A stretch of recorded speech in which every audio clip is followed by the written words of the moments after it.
κάτσω. Και να κάτσεις μπορείς και να ξαπλώσεις μπορείς. Κάτσε άνθρωπε μου. Τι να φάω? Ό,τι τραβάει το λαρίκι σου. Καταλογάρα έχεις? Πardon. Κατάλογο έχεις? Α, ναι. Ορίστε. Διάβασε. Ποιος εγώ? Ναι, ναι.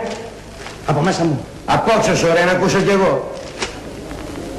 Εστιατόριον η Αλικαρνασσός.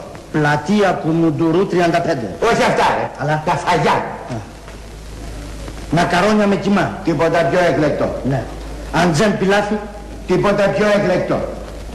Γαρίδες αυγολέμονο. Πιο εκλεκτό.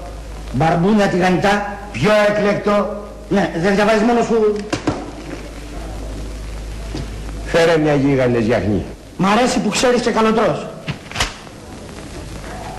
Τι ζήτησε ο κύριος? Γίγαντες γιαχνή. Οι γίγαντες γιαχνή μόλις τελειώσανε.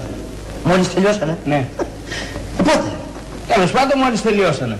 Μα πότε τελειώσανε, ακόμα δεν πάτησε άνθρωπο στο μαγαζί. Ακούς σου λένε τώρα. Οι γίγαντες γιαχνή μόλις τελειώσανε. Αυτό να του πεις. Οι γίγαντες γιαχνή μόλις τελειώσανε. Πότε προλάβανε και τελειώσανε? Έλατε, αυτό του λέω κι εγώ. Φέρε ένα μπατσά. Μπράβο. Από εκλεκτό σε εκλεκτό το πας.